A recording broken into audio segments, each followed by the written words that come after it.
같이 보실 말씀은 욥기 29장입니다. 1절부터 25절까지 내용인데 조금 한번 내용들 한번 살펴보면 주제를 잡는다면은 여러 구절을 통해서 구절을 잡을 수 있을 것 같아요. 그래서 우리가 성경을 수요일 날 이렇게 성경 공부를 하면서 자주 드리는 말씀이지만 성경을 읽고 29장을 먼저 이렇게 쭉 스쳐가듯이 읽는 겁니다. 그 다음 다시 한번 이렇게 자세히 읽으면서 29장에서 중요한 구절은 어떨 것일까? 그 다음 그 구절을 잡았다면 거기에다가 요약해서 제목을 정할 수 있겠죠. 그러면 그게 29장의 제목이 될 겁니다. 저는 이런 방법들로 우리 성도님들하고 지금 교제를 나누고 있고 또 이렇게 말씀들을 나누고 있습니다. 너무 여러 구절이 있어서 좀 잡기가 좀 어렵더라고요. 29장은. 4절도 괜찮았고, 제게는 4절이 참 마음 가운데 와 닿았었습니다. 그리고 또 14절도 마음 가운데 와 닿았고, 그리고 또 25절도 말씀을 통해서 또 여러 가지 것들 한번 생각해 볼 수 있었고, 또 그 25절을 살펴보기 전에 앞뒤의 내용들이 있더라고요. 그런 내용들을 쭉 한번 묵상을 해보면서 이 욥의 생각이, 욥의 삶이 어땠는가 하는 것들을 돌아보게 되고, 그러면 나는 욥의 그 삶에 비추었을 때 똑같이 하나님 의지하고 살아가는 사람인데 나는 어떤 삶을 살았을까 하는 부분들을 한번 이렇게 맞대어 보는 그런 시간들이 되어졌던 것 같습니다. 그래서 이 시간이 제게는 참 유익한 것 같아요. 욥기를 이렇게 쭉 공부를 해 나가면서 앞에 있는 그 시간들을 통해서 쭉 그렇게 내 자신들을 비교하고 또 부족한 부분들을 하나님 앞에 드러내는 그런 시간들이 저에게는 참 유익한 것 같습니다. 29장 1절부터 한번 보시면 욥이 또 비사를 들어 가로되 내가 이전 달과 하나님이 나를 보호하시던 날에 지내던 것 같이 되었으면, 희망을 지금 이야기를 하는 거죠. 그러니까 이 한 구절을 통해서 우리가 뭘 알 수 있냐 하면 욥의 형편이 그 지난 날보다 어떻게 되어졌다는 걸 알 수 있냐 하면 형편없이 어려워졌다는 걸 알 수 있습니다.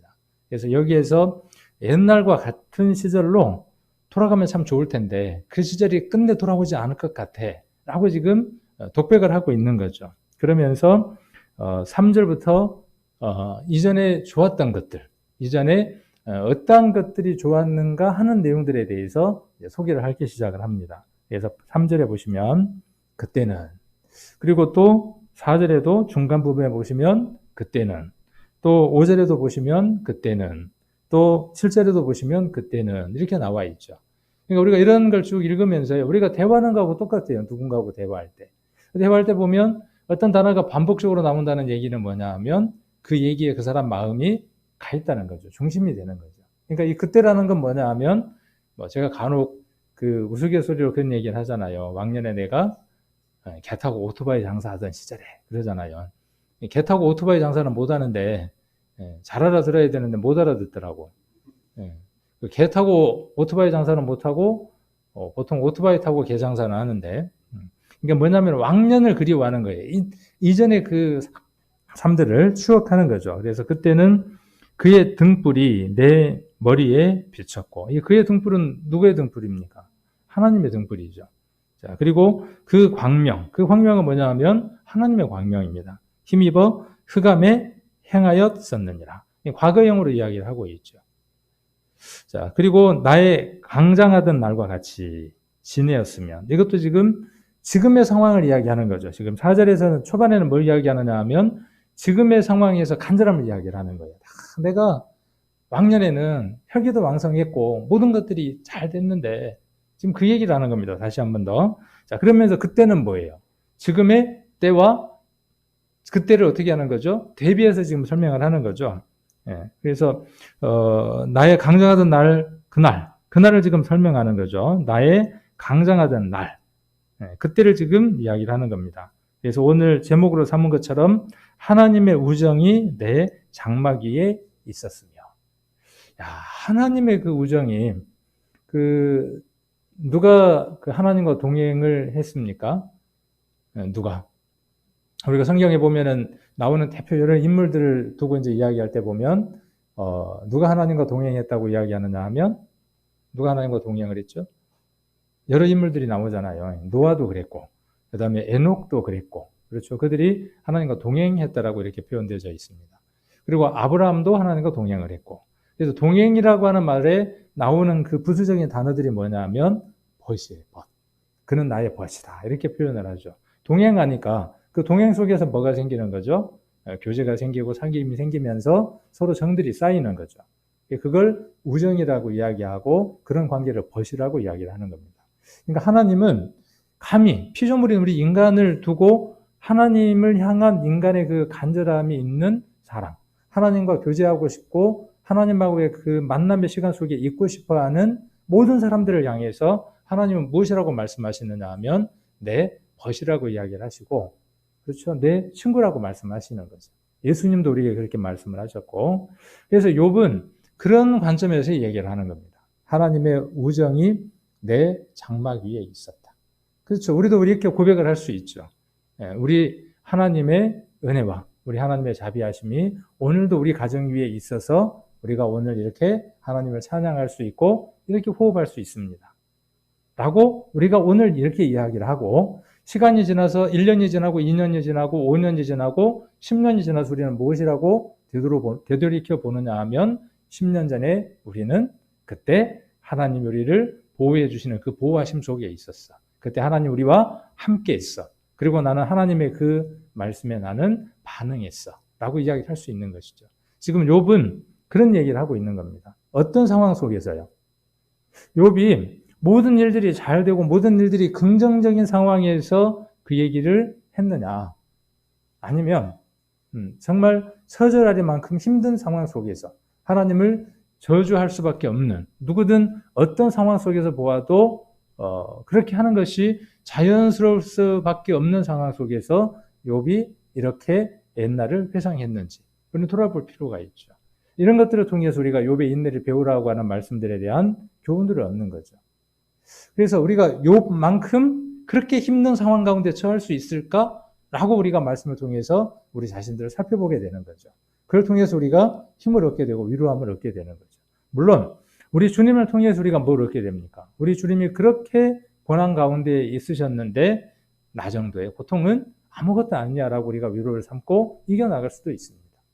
뿐만 아니라 믿음의 선진들도 우리가 겪는 동일한 고난을 겪었다고 하는 것들을 알게 되고, 그들이 그 고난 가운데에서도 하나님을 부정하거나 부인하거나 저주하거나 하나님께 원망하지 아니하고 그 믿음을 붙들었던 것들을 보면서 성도는 믿음 안에 살아가는 세상 모든 사람들은 다 동일한 삶들을 살아가는 것이구나 하는 것들을 알게 되어지는 것이죠.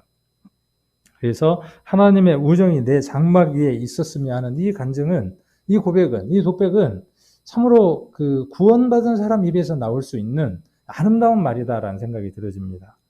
자, 그리고 5절에 그때는 전능자가 오히려 나와 함께 계셨으며. 야, 이거 참 얼마나 대단합니까? 그때는. 그러면 욥은 지금 이 고백을 하면서 뭐라고 지금 이야기하는 겁니까? 그때는 그랬는데 지금은 아니다? 그렇다 그러면 문제가 있는 것이죠. 욥은 그때도 그랬는데 지금도 어떻다는 거예요. 지금도 내가 환난 가운데 있지만 알지 못하는 어떤 어려움 가운데 있지만 그럼에도 불구하고 하나님이 나와 함께하고 계시고 이것이 어떤 까닭인지는 모르지만은 하나님으로부터 온 것이라고 하는 고백이 있는 것이죠. 그것이 생략되어 있는 것. 그것을 읽어낼 수 있는 것이 우리가 욥기를 보면서 봐야 하는 중요한 내용이겠죠. 그래서 그때는 전능자가 오히려 나와 함께 계셨으며, 지금 안 계신다 그런 말이 아닙니다. 나의 자녀들이 나를 둘러 있었으며. 근데 자녀들은 어떻게 됐습니까? 지금 없죠. 버터가 내 발자취를 씻기며 반석이 나를 위하여 기름 시내를 흘러내었으며. 야, 얼마나 그 윤택함을 지금 살펴볼 수 있는 내용입니까? 7절, 그때는 내가 나가서 성문에 이르기도 하며 내 자리를 거리에 베풀기도 하였으며. 그때는 네 번 그때가 나옵니다. 그때에서 중요한 초점이 지금 어디에 있습니까? 읽어보니까 그때는 배부르고 잘 먹었다. 그때는 좋은 옷을 입었다. 그때는 행복했다. 그때는 재밌었다. 이렇게 욥이 이야기를 합니까? 그때는 어땠다고 이야기를 합니까? 그렇죠. 그때는 하나님이 나와 함께 계셨고, 그리고 그때는 어땠다? 하나님의 우정이 내 장막 위에 있었다. 그렇죠? 그것을 지금 이야기를 하고 있고, 그 다음에 또 아까 그 3절에도 이야기하고 있는 것처럼 그때는 그의 등불이 내 머리에 비쳤고 내가 그 광명을 힘입어 흑암에 행했다. 이렇게 이야기를 하고 있는 것이죠. 그러니까 정리해보자면 그때는 어떤 때였다. 하나님이 나와 함께해서 그 모든 부하고 긍정적인 좋은 것들이 내게 함께했다. 그렇게 이야기를 하고 있는 것이죠. 반면 지금은 하나님이 함께 하시지 않기 때문에 그 모든 것들이 사라졌다. 그렇게 말을 하고자 하는 것이 아니라 이것 속에도 지금 이 상황 속에도 누가 함께 계신다. 하나님이 함께 하신다. 이것이 바른 신앙이죠. 바른 모습인 것이죠. 자, 그리고 8절부터 보면 그가 어떠한 삶을 살았는가에 대한 내용들을 쭉 이야기를 합니다.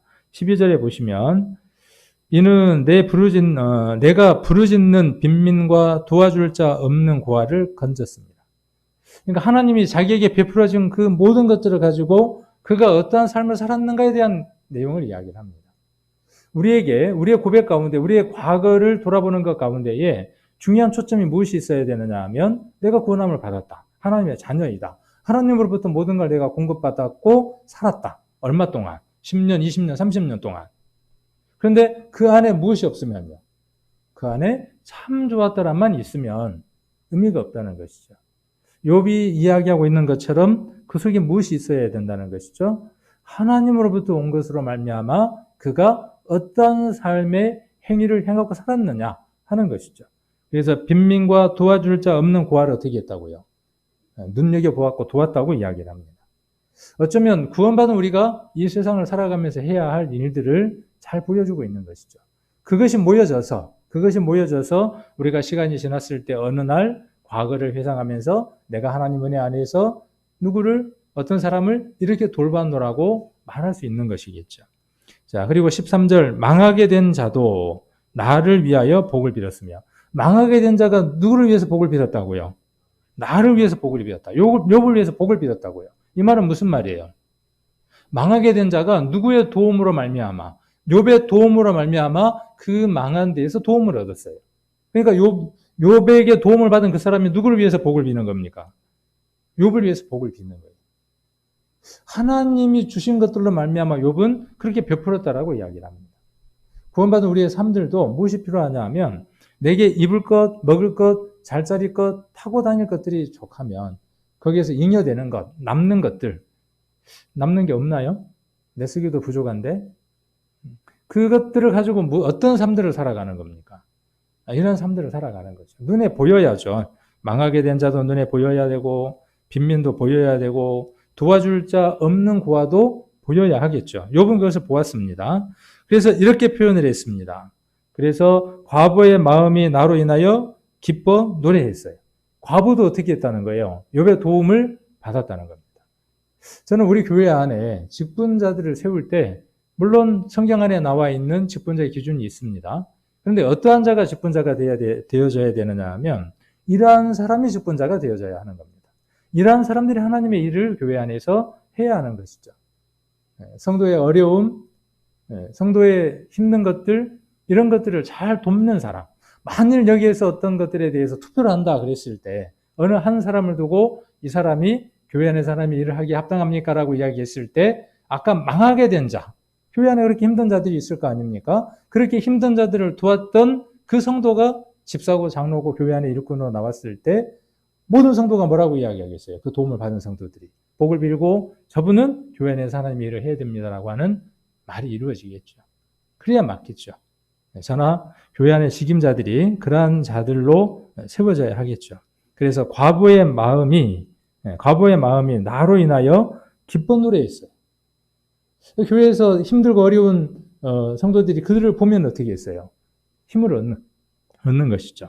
그래서 이렇게 욥은 결론을 내리는 겁니다. 자기의 삶에 대해서 어떤 결론을 내리느냐 하면 14절에 이렇게 결론을 내립니다. 내가 의로 옷을 삼아 입었으며. 지난번에 욥은 어떻게 고백을 했습니까? 자기의 삶에 대해서 내 마음이 나의 삶을 책망하지 않다 이렇게 이야기를 했죠. 자기의 온전함 속에서 살아갔다라고 그렇게 이야기를 했습니다. 구원받은 사람에게 반드시 나와야 되는 고백이 어떤 거냐 하면 그 고백입니다. 나는 하나님께서 내게 명령하신 대로 내가 살았습니다. 내가 뜻 하나를 정했는데 어떤 일이 있어도 내가 교회는 빠지지 않겠습니다. 말씀은 읽겠습니다. 이것은 하겠습니다라는 거에 대해서 내 마음이 책망하지 않도록 온전하게 살았습니다라는 그 고백이 있어야 된다라고 이야기를 했죠. 그 의지가 필요하다고 말씀을 드렸죠. 구원받는 데에는 우리의 의지가 0.001%도 포함되지 않죠. 구원에는. 그러나 구원을 얻는 데에는 우리의 의지가 필요하다 그랬어요. 살아가는 삶 속에도 우리의 의지가 필요하다 그랬습니다. 욥은 여기에서 재차 그거에 대한 강조를 하는 겁니다. 이건 자기 의를 자랑하는 게 아니에요.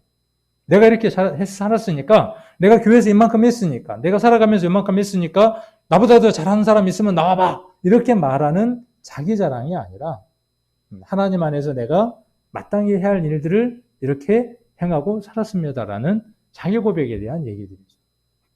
그래서 내가 의로 옷을 삼아 입었으며 라는 말은 그런 의미입니다. 그리고 나의 공의는 도포와 면류관 같았었느니라 이렇게 이야기를 하고 있죠. 자, 그리고 또다시 자기의 삶이 어땠는가에 대한 얘기를 또 이야기를 합니다. 15절 나는 소경의 눈도 되고 이 말을 내가 지금 앞이 보이지 않는다고 한번 생각을 해봅시다. 그런데 어느 한 사람이 내게 마치 보이는 것처럼 손도 되어주고 발도 되어주고 모든 게 되어져서 앞에 뭐가 있습니다. 뒤에 뭐가 있습니다. 하나하나 다 일러주는 사람이 있다면 우리는 뭐라고 이야기를 하겠어요? 저 사람이 내 눈이 되었습니다라고 이야기를 할 거 아니에요. 욥은 스스로 지금 뭐라고 이야기하는 겁니까? 내가 앞을 보지 못하는 사람이 있을 때 그 사람에게 내가 앞을 마치 보여주는 것 같은 그러한 행위를 하며 내가 살았습니다라고 이야기를 하는 것이죠. 거짓이었을까요? 아니죠. 한 번이었을까요? 아닙니다. 그래서 소경의 눈도 되고 절뚝발이의 발도 되고 얼마나 불편하겠어요. 근데 그 발이 되어 주었다는 것이죠. 그리고 빈궁한 자의 아비도 되며 그리고 생소한 자의 일을 사실하여 주었으며 17절 불의한 자의 어금니를 꺾고 그 이사이에서 겁탈한 물건을 빼앗아 내었었느니라. 과거형으로 계속 이야기를 하죠. 18절 내가 스스로 말하기를 나는 내 보금자리에서 선종하리라. 나의 날은 모래같이 많을 것이라. 이렇게 지금 이야기를 합니다. 그 지난 날들을 이야기를 하면서. 자, 이 선종이라는 말이 뭘까요? 우리나라 그 왕들 중에 뭐 세종이 있고 단종이 있고 말 때 그 선종일까요? 착할 선자에 마칠 종자를 썼어요. 그래서 이 선종이라는 말은 뭐냐 하면 그 마지막 죽음이 고통스럽지 않고 편하게 죽을 것이다 하는 그런 말의 내용이죠. 그래서 선한 종말을 맞을 것이다. 좋은 종말을 맞을 것이다 라고 이야기를 하는 거죠.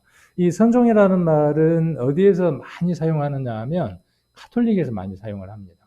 그래서 신부가 죽었거나 또 가톨릭에서 높은 지위에 있는 사람이 세상을 떴을 때 무슨 신부, 선종 이렇게 씁니다. 그래서 아마 여기에서 차용하지 않았을까 하는 생각을 해봅니다. 우리는 성도가 세상을 떠나면 하나님이 하늘로 부르셨다 그래서 소천하셨습니다 라고 이야기를 하죠. 세상 사람들은 죽었습니다. 돌아가셨습니다. 운명하셨습니다. 그렇게 이야기하는데 자기들이 쓰는 말이 무슨 말인지 모르고 쓰는 거죠. 돌아가셨습니다라는 말이 왔던 것으로 갔다는 말의 의미인데 모르고 사용하는 겁니다. 그래서 이런 부분들을 욥은 지금 이야기를 하는 겁니다. 그래서 선종하리라 이렇게 이야기를 합니다. 그리고 22절 한번 보시면 그가 어떠한 삶을 살았었는가에 대한 내용도 우리가 엿볼 수 있는 거죠. 그리고 사람들에게 어떤 영향력이 있었는가를 엿볼 수 있는 구절도 우리가 한번 살펴보는 겁니다. 22절 내가 말한 후에 그들이 말을 내지 못하였었나니 한번 그가 말하면 뭐예요? 그게 모든 사람에게 이해되어지는 힘있는 말이었다는 것이죠. 자, 그리고 나의 말이 그들에게 이슬같이 됨이니라. 그의 말이 이슬처럼 됐어요. 이슬은 식물이 자라게 하는 어떤 없어서는 안 되는 역할들이 되는 것이죠. 우리가 세상에서 욥과 같은 유치의 삶을 살아야 가야 하는 사람들이죠. 그런 면에서 보았을 때 우리 29장에 나와 있는 욥의 삶들을 우리의 삶과 한번 나열을 해두고 맞추어 보는 것도 좋죠. 내가 하는 말을, 내가 던지는 말들을 내 아내나 제가 이렇게 말하고 참 부끄러워요. 왜냐하면 내가 잘 아니까, 내 가족이 잘 아니까. 그러면 저만 그러겠습니까? 여러분들도 여러분 가정에서, 직장에서 일반적인 삶을 살면서 어떻게 살아가는지 여러분들이 잘 아니까. 근데 그런 부분들이 있더라고요. 나는 잘 산다예요. 나는 잘 살아가고 있다. 근데 내가 나의 삶에 대해서 한 번쯤 물음표를 던져볼 수 있을 때, 그리고 거기에 채를 두어서 일명 세상 사람들이 이야기하는 그 필터링 한번 걸러보는 거죠. 우리 예수님 때에 이런 얘기가 있었던 것들은 잘 기억하시죠. 낙타는 삼키고 하루살이는 어떻게 합니까? 걸러내는 겁니다. 그들의 필터링, 그들의 채는 어땠어요? 자기들에게는 어떡하고 한없이 관대하고 다른 사람을 향해서는 어떻고요? 촘촘한 거죠. 우리는 우리의 삶들에게 그럴 수 있습니다. 내 삶, 내 가정의 삶, 이런 부분에 대해서는 그럴 수 있을 것이라고 하는 합리성들을 부여합니다. 그러나 다른 사람에 대해서는 어떻게 그럴 수 있어라고 하는 다른 잣대를 대기도 합니다. 그래서 신앙이 변화가 없는 겁니다. 신앙이 생명력으로 나타나지 못하는 겁니다. 잘 살아간다고 할지라도 우리가 하나님 앞에 부끄러움 없이 우리의 삶들을 살아간다고 할지라도 그 삶들 안에서 우리 욥기 1장에 나와 있는 것처럼 욥이 매일 그렇게 번제를 드렸던 것처럼 내가 혹 내 마음이 혹 내 자녀가 어느 친구들을 만나고 왔는데 그 사이에서 어떤 일이 있을까 하고 하나님 앞에 번제를 드렸던 것처럼 우리는 그러한 삶들에 대한 기준들을 세워야 할 필요가 있겠죠. 그래야 그가 하는 말이 어때요? 힘이 있어지는 거죠. 우리는 말로 생명을 살려야 하는 사람들입니다. 우리는 말로 사람을 살려야 되는 사람이에요. 하나님 우리를 어떻게 살리셨느냐 하면 말씀으로 우리를 살리셨습니다. 우리가 생명을 얻은 것은요, 말씀으로 생명을 얻은 겁니다. 그래서 우리가 다른 사람을 살려낼 때 우리의 말로 그들을 살려야 하는데 우리의 말이 생명력이 있으려면 우리의 삶이 무게감이 있어야 한다는 것이죠. 바른 삶이어야 된다는 것이죠. 책임질 수 있는 삶이어야 된다는 겁니다. 그래서 욥은 이렇게 이야기를 하는 겁니다. 내 말은 이슬이 됐다라고 이야기를 합니다. 23절에 그들이 나 바라기를 그랬죠. 비같이 하였으며 입을 벌리기를 늦은 비 기다리듯 하였으므로. 얼마나 그 욥의 영향력이 큰가를 알 수 있죠. 우리는 이러한 삶들을 갈망해야 하겠죠. 이러한 삶들을 소망해야 하겠죠. 이러한 삶들을 살아가기를 바라야 하겠죠. 자, 24절, 그들이 의지 없을 때에 내가 함소라는 말은 웃음을 머금는 겁니다. 동정하면 그들이 나의 얼굴빛을 무색하게 아니하였었느니라. 이 말이 무슨 말인지 알겠습니까? 이해가 되죠? 읽어보면요. 그들이 의지가 없을 때에 그랬어요. 정말 힘들게 살아가는 사람들이 있습니다. 어려운 사람들이 있습니다. 누군가의 위로가 필요한 사람들이 있습니다. 그들에게 욥은 어떻게 했다고요? 얼굴을 찡그렸다고요? 아니요. 함소했다고. 함소라는 말은 웃음을 머금었다고. 그 웃음의 의미가 무엇일까요? 누구든 너를 이해하지 못한다고 할지라도 나는 너를 이해해. 너에게 필요한 것이 있으면 내가 공급하려고 해. 하는 것이죠. 자, 그들이 나의 얼굴빛을 무색하게 하지 않냐였어요. 아까 앞에 이야기했던 것처럼 그러한 삶들을 그가 살았다고 이야기하는 것이죠. 12절에 이야기했던 것처럼 13절에 이야기했던 것처럼 그래서 망하게 된 자, 그 다음에 과부 그들이 기쁘게 노래하였기 때문에 그들의 도움을 받았기 때문에 웃음 띄었던 그 욥의 얼굴을 무색하게 하지 않게 했다는 것이죠. 욥이 그들에게 충분한 무엇을요? 도움과 요구를 충족시켰다고 하는 것들을 우리는 이 부분을 통해서 한번 살펴볼 수 있습니다. 그리고 25절에 가장 최종적인 어떤 결론이 되어지겠죠. 25절에 내가 그들의 길을 택하고 그랬어요. 이 말이 얼마나 큰 말인지 아십니까? 내가 그들의 길을 택하고. 이 말은 뭐냐 하면 상담을 해오거나 어려운 일들이 있을 때 와서 어떻게 했다고요? 이거 어떻게 할까요? 이거 어떻게 살아갈까요? 이 문제 어떻게 할까요? 라고 이야기할 때 그들에게 욥은 어떻게 해주었다고요?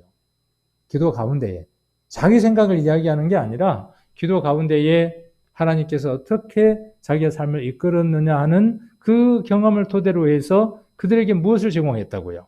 하나님이 원하시는 길은 이 길이므로 이 길을 가는 것이 하나님이 기뻐하십니다라고 그들의 길을 어떻게 주었다고요? 택해 줬다고요.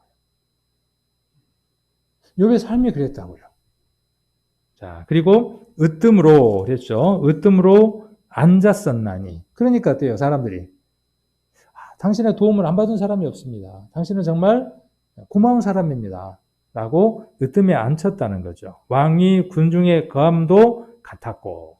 그러니까 왕의 욥의 그 옛날의 시절을 욥은 지금 어떻게 기억하는 겁니까? 내가 그렇게 살았을 때 내 도움을 안 받고 살았던 사람들은 없어. 그리고 그들이 내 얼굴을 무색하게 만든 적이 없어.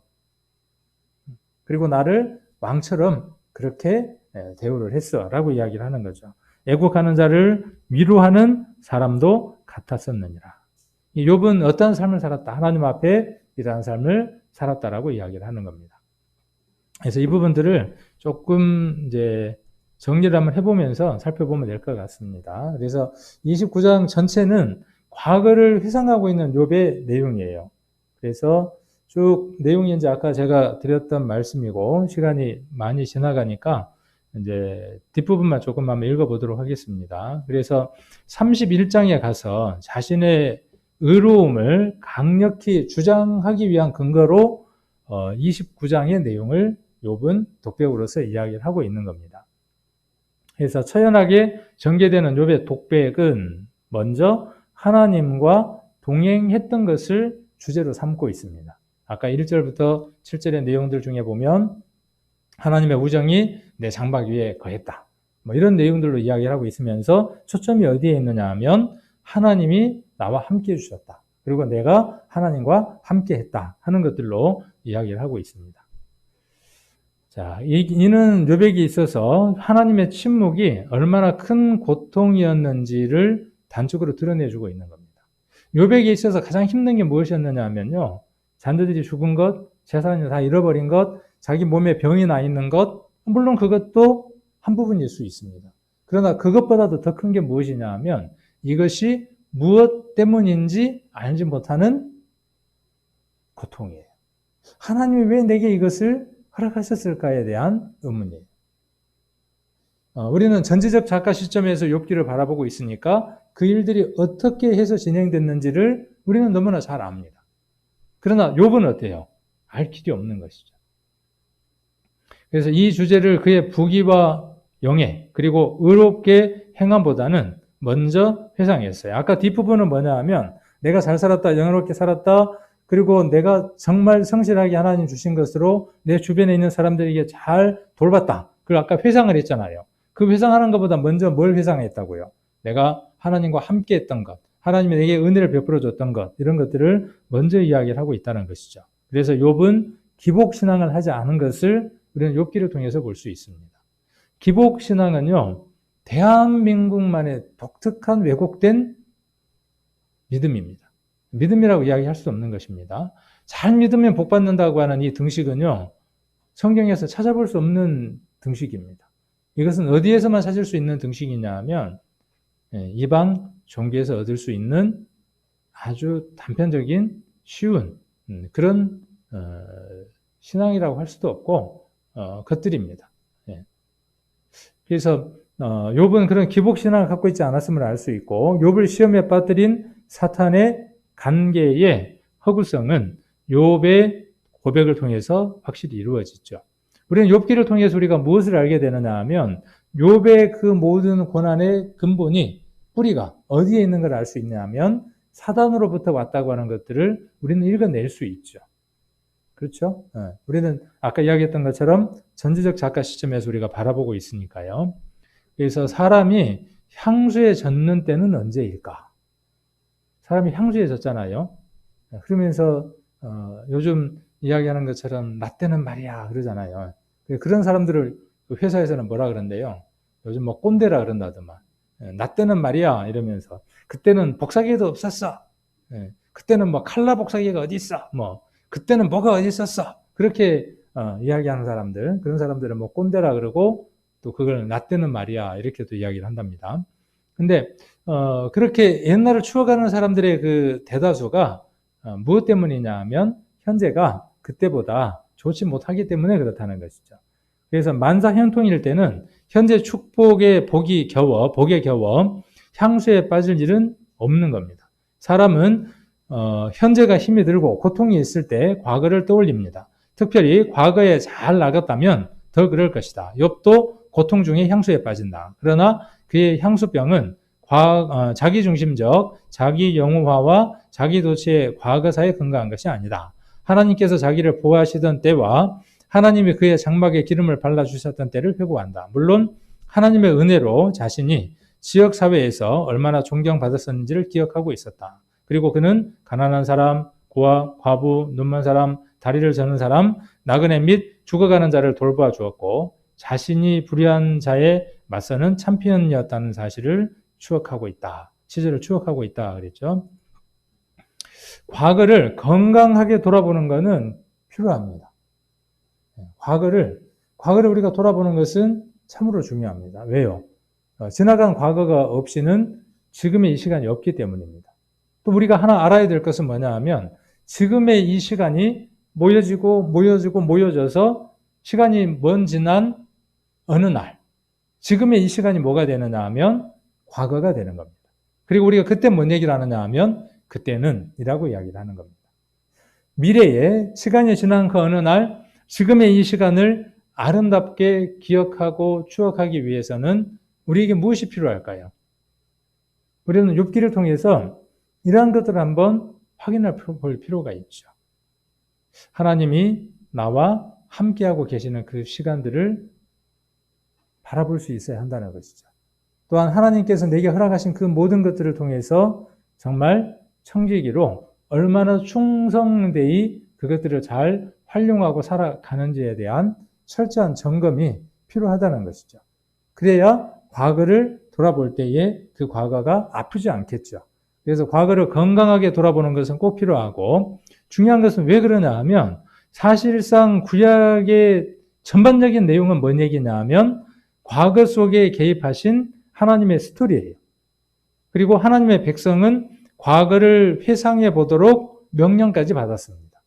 이게 맞을까요? 하나님은 이스라엘 백성들에게 뭐라고 말씀하시느냐 하면 과거를 한번 돌아봐라. 그럼 과거를 돌아보라는 얘기는 뭔 얘기예요? 고기 먹고 해서 이빨 잘 쑤셨다? 배부르게 잘 먹었다? 그것 추억하기 위해서? 아니에요. 그 시간 누가 함께 했다? 하나님이 함께 하셨다. 우리 학개서를 한번 찾아보겠습니다. 학개서 2장 18절 구약성경 1312페이지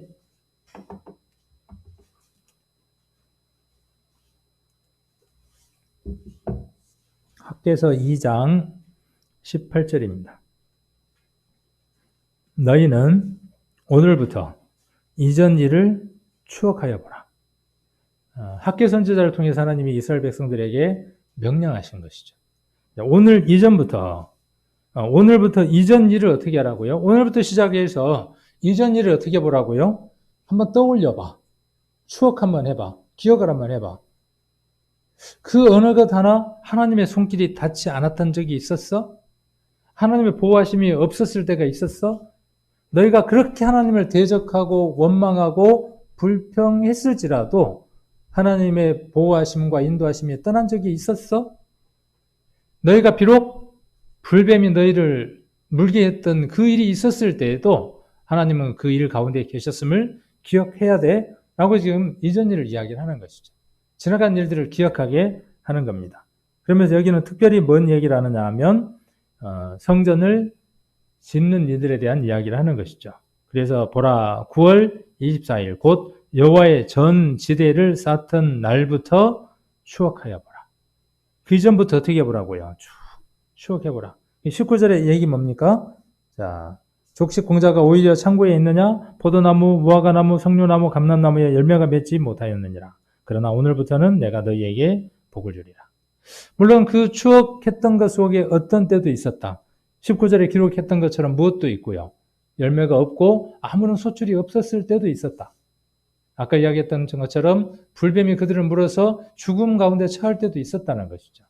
그러나 노뱀을 매달아서 그들을 하나님께서 구원하셨던 것처럼, 그 속에 하나님 인자하심이 있었던 것처럼, 이 추억해보라는 말은 무엇을 이야기하는 겁니까?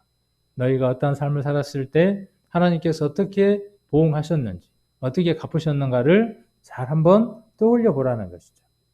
그래서 우리가 이렇게 지나간 시간들을 돌아보는 것은 유익한 겁니다. 왜? 그 속에 무엇도 있기 때문에. 아픔도 있고 실패도 있고 성공도 있기 때문에. 하나님을 기쁘게 해드렸던 시간들도 있기 때문에. 그래서 현재의 이유 없이 당하는 고통을 이겨내는 힘을 얻는 소스 중에 하나는, 그렇죠? 지금 우리가 내가 힘들다, 고통 가운데 있다, 내가 겪어내기 힘들다, 이렇게 꼭 마음 가운데 마음이 들거든. 우리는 욥기를 통해서 우리가 하나 알아봐야 될 게 뭐냐 하면, 이것을 이겨낼 수 있는 힘, 이것을 이겨낼 수 있는 그 요소가 되는 것, 이것을 찾는 것은 무엇이냐 하면, 과거에 하나님이 나를 어떻게 이끌어 오셨는가를 기억해 보는 겁니다. 이스라엘이 그랬던 것처럼. 그래서 과거에 과거에 하나님을 만났던 일들이다. 이런 의미에서 거룩한 향수에 빠짐은 현재 하나님의 자녀로 살아가는 길에 꼭 필요할 수 있다 그랬습니다.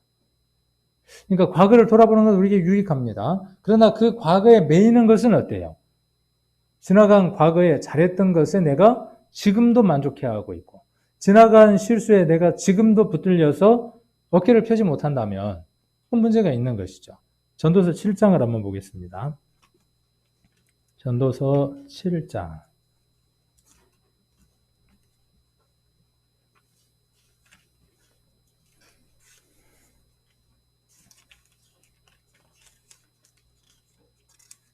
(7장) 10절입니다.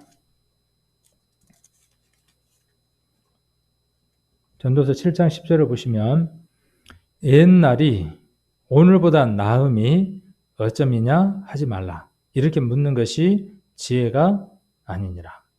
그러니까 이 얘기를 한번 우리가 생각을 해보자고요. 지금의 내 형편이 옛날보다 좋다고 생각하는 겁니까? 안 좋다고 생각하는 겁니까?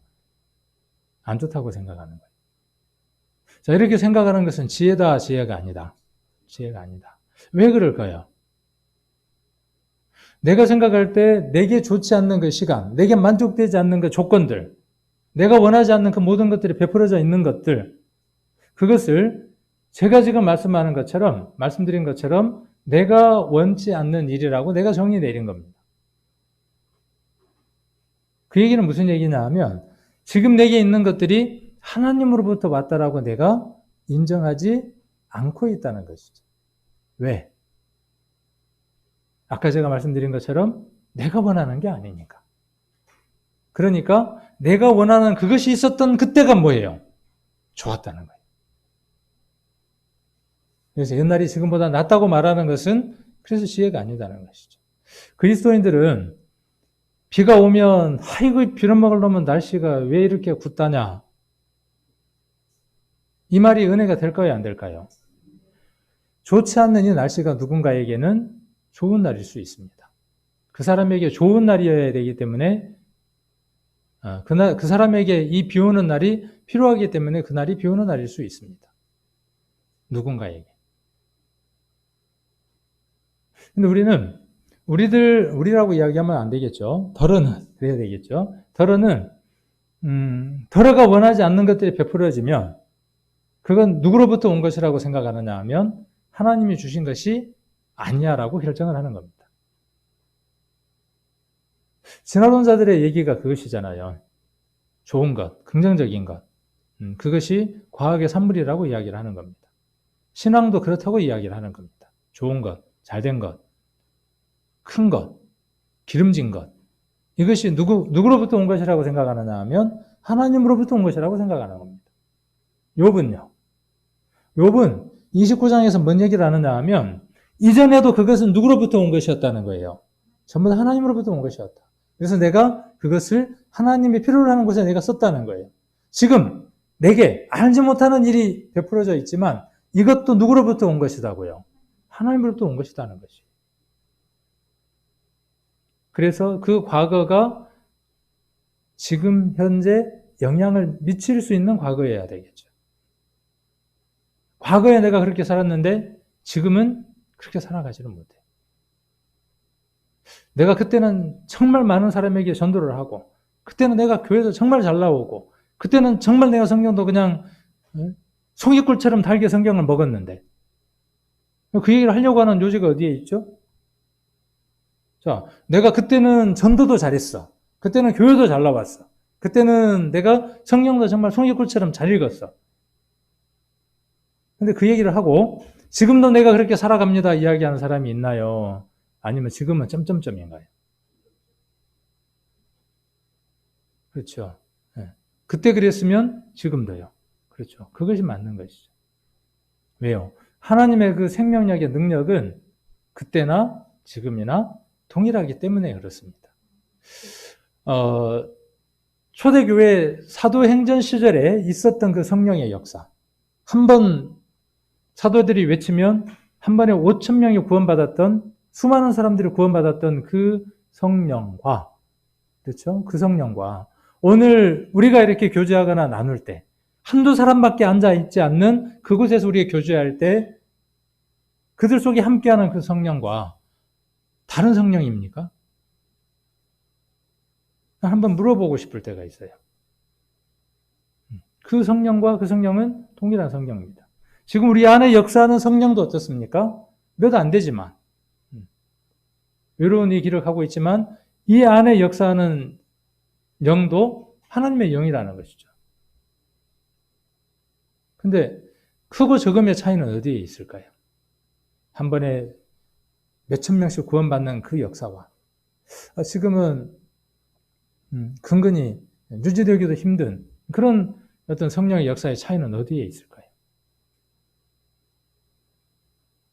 그때 성령하고 지금 성령하고 다릅니까? 그때는 1000와트짜리고 지금은 5촉짜리고 그런가요?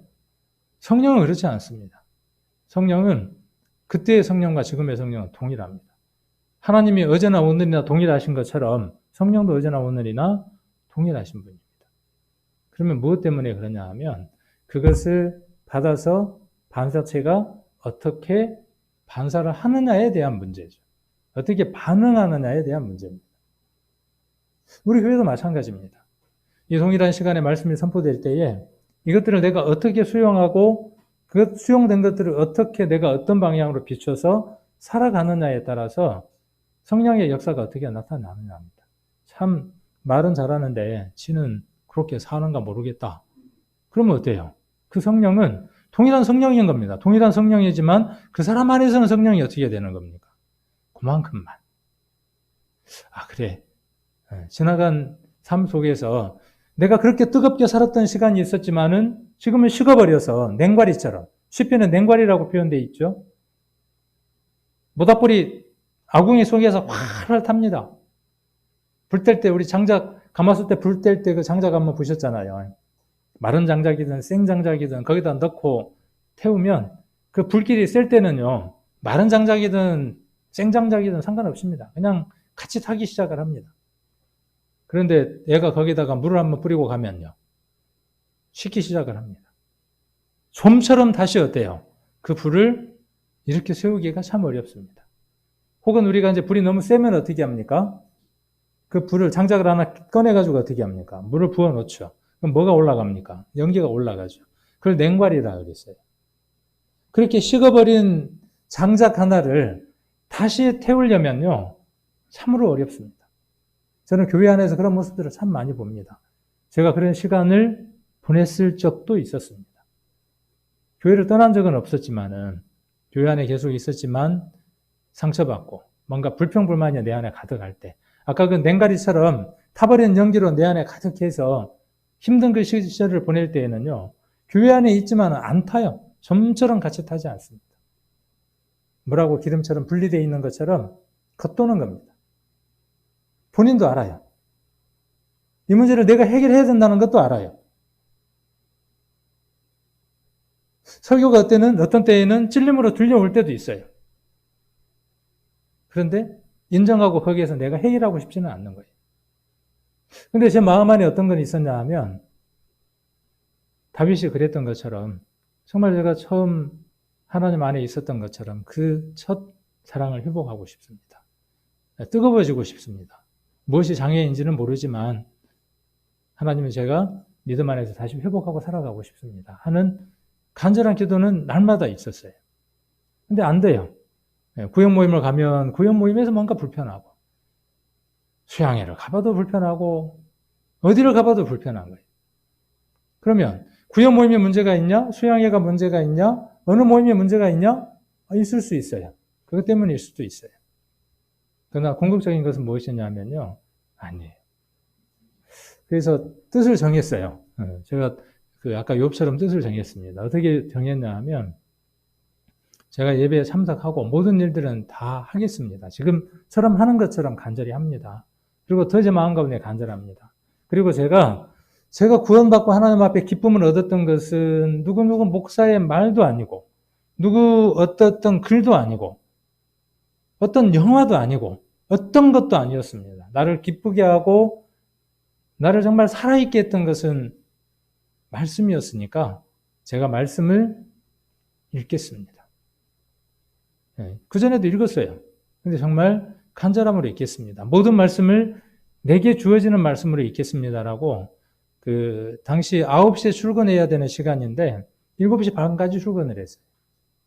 그래서 출근 시간 전까지 9시까지 성경을 읽었습니다. 처음 구원받고 미친 듯이 읽었듯이 그렇게 읽었습니다. 어느 날 말씀이 내게 들어오면서 내게 그전에도 들어왔겠지만은 그 들어온 말씀이 내게 있었던 부족한 부분들 하나님 앞에 드러내서 버려야 할 것들 추하고 아름답지 않고 하는 것들을 말씀으로 드러내기 시작하고 괴로웠어요. 그러다가 어느 날 예전에도 한번 그 말씀에 대한 간증을 했지만 빌레몬서를 보면서 하나님의 그 사람이 되어졌지만 쓰임 받을 수 없는 사람이었던 오네시모. 그러나 그를 위해서 바울이 중보했던 편지. 그 편지를 보면서요. 다시 한 번 더 제 마음 안에 새로움이 일어났어요. 그리고 마음이 뜨거워지기 시작을 했어요. 그리고 달라지기 시작을 했어요. 내가 보기에 내가 달라지기 시작을 했어요. 그런 겁니다. 말씀은 우리를 그렇게 만들 수 있는 힘이 있습니다. 또 그래야 합니다. 우리가 이렇게 예배에 참석하는 이유는 어디에 있느냐 하면 우리가 읽는 말씀이 우리가 설교자를 통해서 들려지는 이 말씀이 내게 그런 힘이 있다는 것을 알기 위한 겁니다. 동기를 받기 위한 겁니다. 이 시간 그것 전체를 받기는 어렵습니다.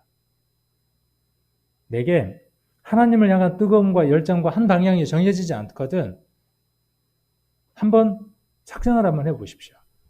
이 말씀이 내게 다시 능력의 말씀이 되게, 생명의 말씀이 되게.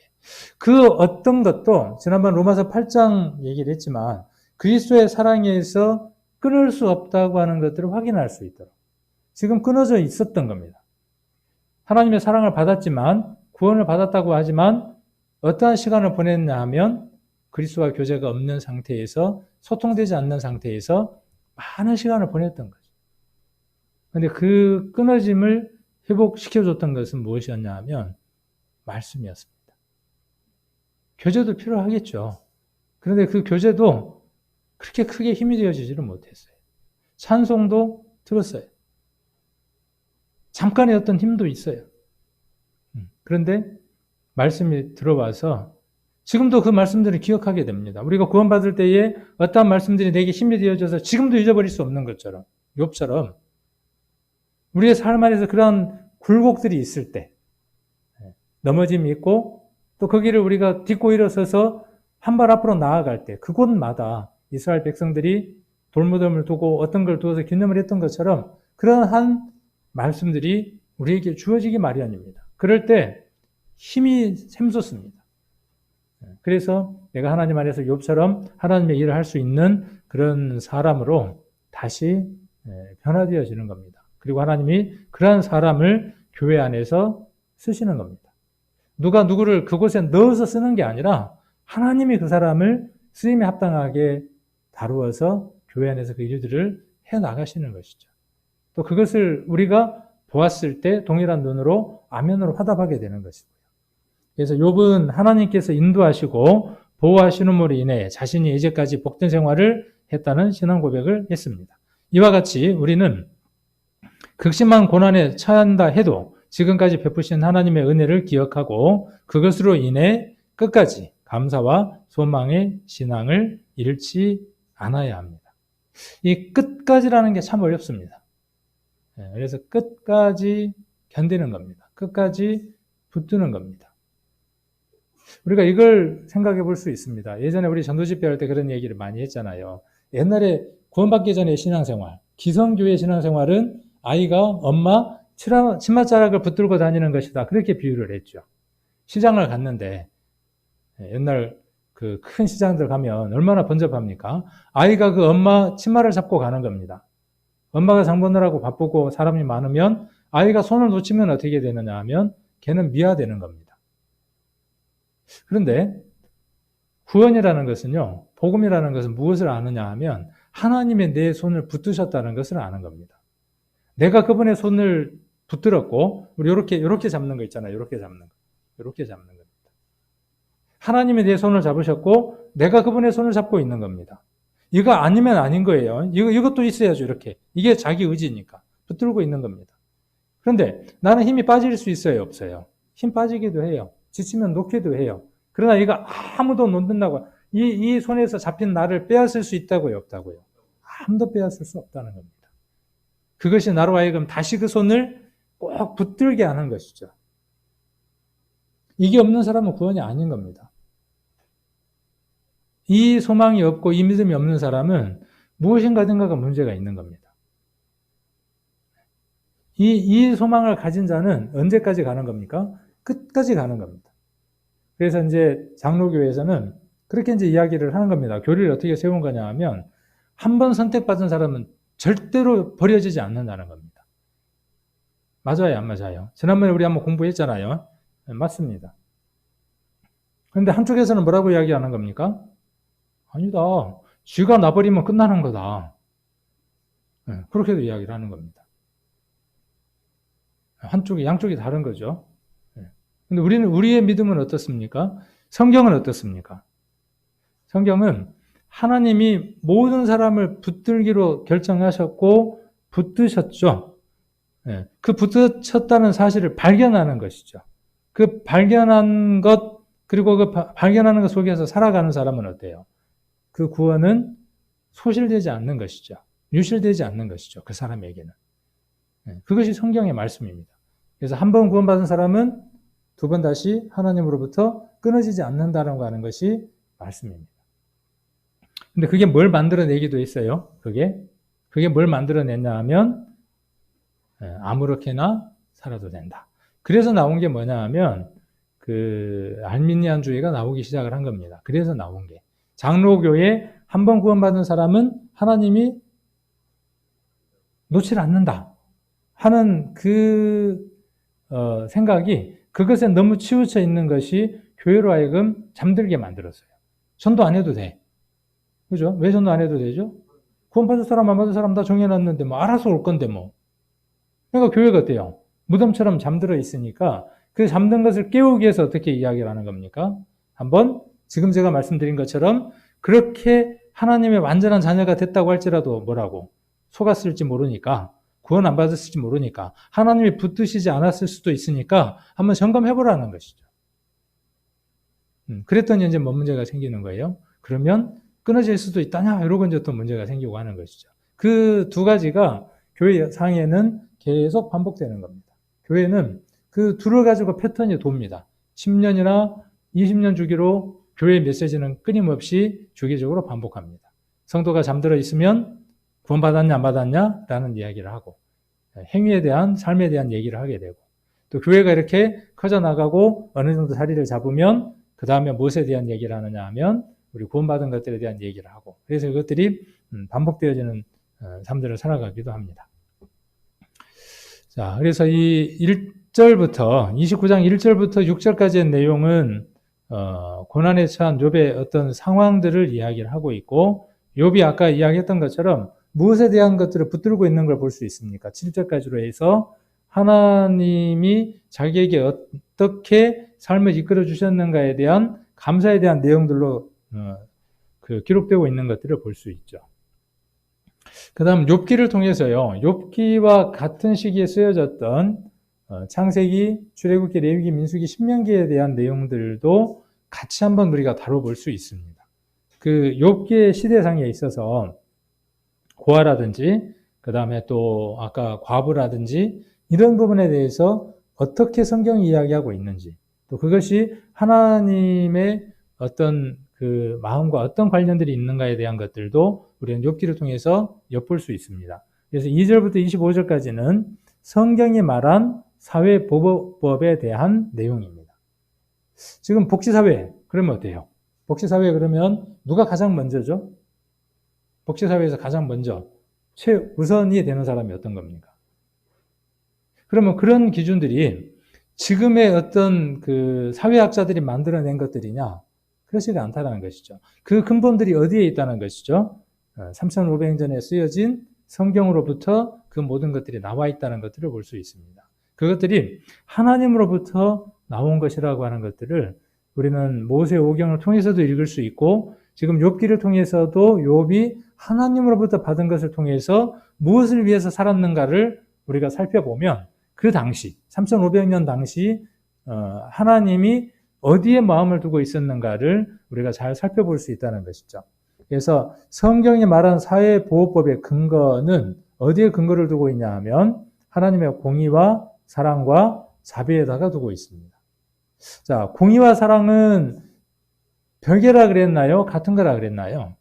아니, 단어가 틀린데 어떻게 같아? 근데 이것은 사랑 속에 공의가 함께 있고요. 공의 속에 또 사랑이 있습니다. 둘은 뛸래야 뛸 수 없는 관계입니다.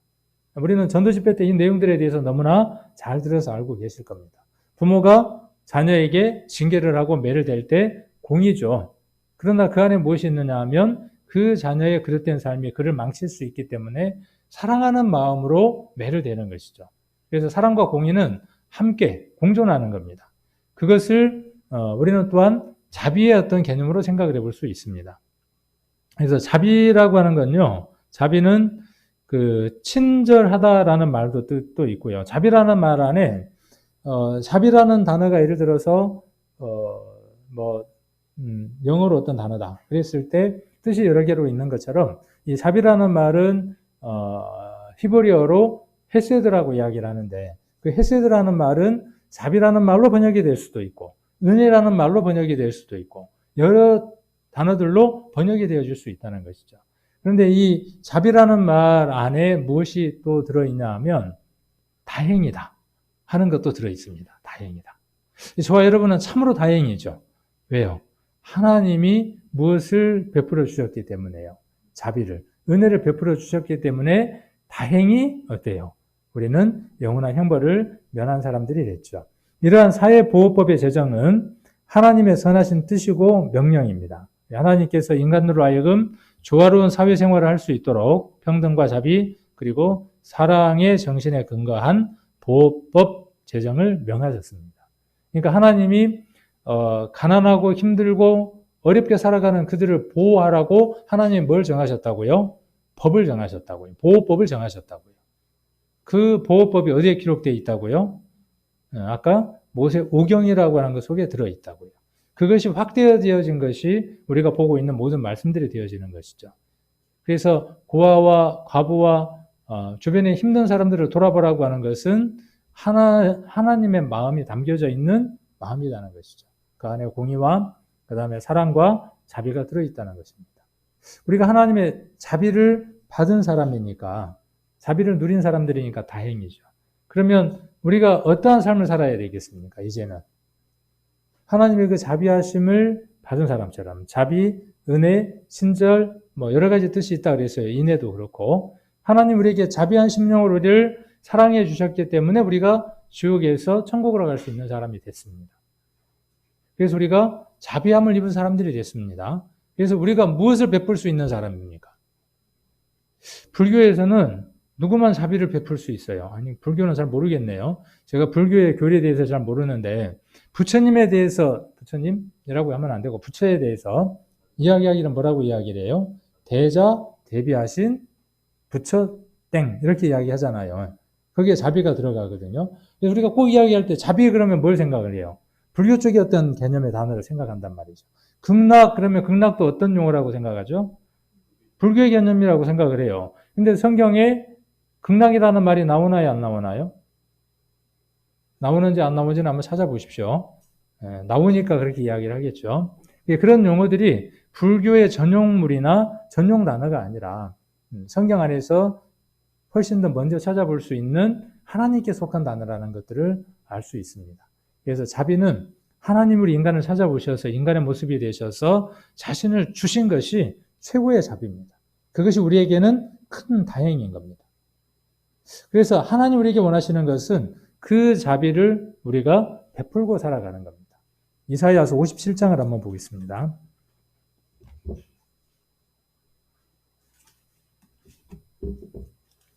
이사야 57장 1절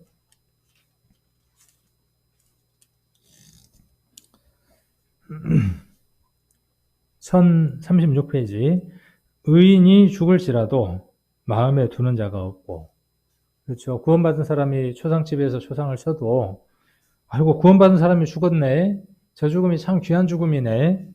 이렇게 마음에 두는 사람은 절대로 없습니다. 그냥 다 죽으니까 다 죽는다고 생각합니다. 그러나 죽지 않는 죽음이 있다는 것을 사람들은 모르는 것이죠. 의인의 죽음은 귀한 것입니다. 그러나 마음에 두는 사람이 없죠. 뒤에 말씀을 좀 보려고 합니다. 자비한 자들이 취하여 감을 입을지라도 그렇죠? 자비한 자들이 취하여 감을 입습니다. 물론 이 말씀은 앞의 말씀과 견주어서 구원받은 사람이 세상을 먼저 떠나는 것 그것과 같이 함께 묶어서 볼 수도 있지만 이 말씀 우리가 좀 더 확대해서 어디로 우리가 생각을 해볼 수도 있느냐 하면 부활 때에 그렇죠? 부활 때에 구원받은 사람이 어떻게 되어집니까? 취하여 감을 입습니다. 쇳가루가 자석에 붙는 것처럼 모래하고 쇳가루가 섞여 있다고 할지라도 자석을 그 위에 대고 한 바퀴 흔들면 모래는 남고 쇳가루는 자석에 취하여 감을 입는 것처럼 자석에 있는 그 자력의 힘이 쇠를 끌고 가는 것이죠. 왜?